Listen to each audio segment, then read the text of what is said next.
नमस्कार, मैं रीमा प्रसाद। क्या उमर खालिद की रिहाई बहुत जल्द हो जानी है?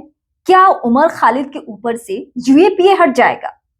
क्योंकि इसी यूएपीए के तहत वो 2020 से लेकर अभी तक सलाखों के पीछे हैं। दिल्ली दंगे का आरोप है। हालांकि दिल्ली हाईकोर्ट ने एक मामले में एक एफआईआर से उन्हें राहत दे दी थी, लेकिन क्योंकि उनके ऊपर यूएपीए एक्ट के तहत मामला दर्ज है तो उससे राहत नहीं है। और इसीलिए जब बीते दिसंबर महीने में उन्हें कुछ दिनों के लिए जमानत मिली भी थी अपनी बहन की शादी के लिए, तो उस समय इस बात पर जोर दिया गया था कि आप घर से बाहर नहीं निकल सकते, बहुत सार्वजनिक जगहों पर नहीं जा सकते हैं। उसके बाद लाख कोशिश भारत में भी की जा चुकी है, लेकिन इस बीच अमेरिका आवाज उठा रहा है।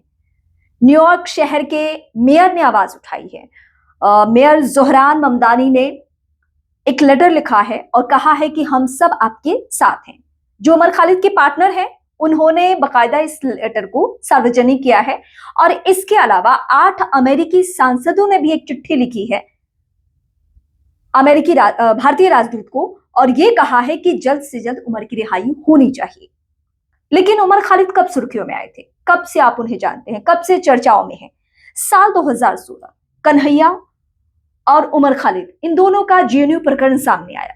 उस बीच कन्हैया सलाखों के पीछे भी गए और तब से उमर खालिद के भाषण को लेकर या उनके एक्ट को लेकर, उनकी गतिविधियों को लेकर, चिकन नेक को लेकर, शर्जील इमाम वाला प्रकरण आपको याद होगा, इन तमाम प्रकरणों में अलग अलग वक्त पे उमर खालिद का नाम आते रहा।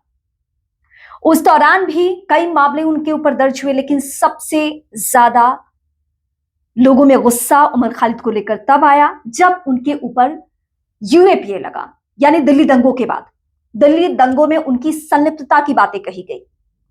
इसमें कितनी सच्चाई है, ये सब कुछ कोर्ट को तय करना है।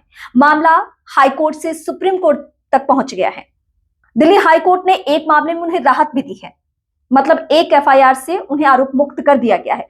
लेकिन इसके बावजूद वो सलाखों के बाहर इसलिए नहीं आ सकते हैं क्योंकि यूएपीए एक्ट के तहत वो सलाखों के अंदर हैं और वो कड़ा कानून है जिसमें देशद्रोह जैसा आरोप लगता है, जिसमें आतंकी गतिविधियों में संलिप्तता का शक जाहिर किया जाता है। और इसीलिए उनके ऊपर इतनी सख्त पहरेदारी है कि जब उन्हें जमानत में मिले तो वो सार्वजनिक घूम नहीं सकते हैं। इस बीच क्या क्या हुआ है, टाइमलाइन क्या है, सुप्रीम कोर्ट में ये मामला कैसे पहुंचा, ये सब कुछ मैं सिलसिलेवार तरीके से बताती हूँ। और सुप्रीम कोर्ट में जब ये मामला गया तो दिसंबर महीने में सुप्रीम कोर्ट में सुनवाई के बाद फैसले को सुरक्षित रख लिया गया। अब सुप्रीम कोर्ट से इन्हें क्या मिलने जा रहा है, इसके लिए तो हमें इंतजार करना है।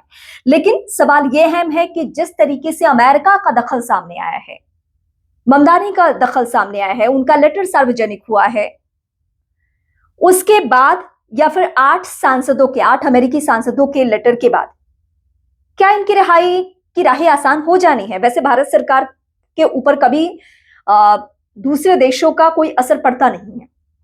भारत कई मामलों को लेकर कह चुका है कि यह हमारा आंतरिक मामला है, और जाहिर सी बात है कि उमर खालिद के बारे में भी भारत सरकार का यही रुख होगा कि ये हमारा आंतरिक मसला है और ये भारत सरकार के हाथ में मुद्दा नहीं है, बल्कि ये हाई कोर्ट से लेकर सुप्रीम कोर्ट में मामला गया हुआ है और वहां ही यूएपीए के तहत ये एक्शन हो रहा है। तो आने वाले वक्त में उमर खालिद को लेकर क्या एक्शन होना है, क्या कुछ होने जा रहा है, या अलग अलग जगहों पे उनके परिवार के सदस्य, चाहे वो पिता हो, उनकी बहन हो, उनकी पार्टनर हो, ये सभी मुलाकात करते हैं, उमर खालिद के लिए आवाज उठाते हैं, तो इसका असर ये होने जा रहा है कि उमर खालिद रिहा हो जाएंगे। क्योंकि कोशिश तो उनकी भी यही है, और जो उनको चाहने वाले लोग हैं वो भी यही चाहते हैं कि जल्द से जल्द रिहाई हो। लेकिन इस बीच दिल्ली दंगों का वो माहौल, वो अशांत माहौल, ये भी लोग नहीं भूलते हैं। और अगर उसमें उमर खालिद की संलिप्तता हो तो किसी भी सूरत में देश का सुप्रीम कोर्ट हो या हाई कोर्ट हो, कहीं से भी इन्हें राहत नहीं मिलनी है। लेकिन हमें इंतजार करना होगा कि इस मसले में होने क्या जा रहा है। भारत सरकार का रुख स्पष्ट है कि देश के आंतरिक मुद्दों में किसी भी बाहरी देश का दखल बर्दाश्त नहीं है, और हो सकता है कि इस मुद्दे पर भी भारत सरकार का रुख यही है।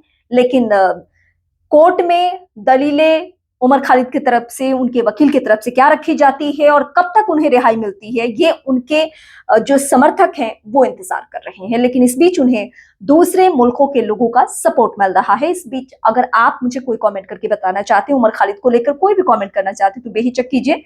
अगली दफा वीडियो के जरिए हम उमर खालिद के टॉपिक में बात करेंगे कि कब कब वो सुर्खियों में आए थे और कब कब उनके ऊपर एलिगेशन लगे थे, क्योंकि उमर खालिद की प्रोफाइल को जानना बहुत जरूरी है। फिलहाल इस वीडियो को देखने के लिए बहुत शुक्रिया।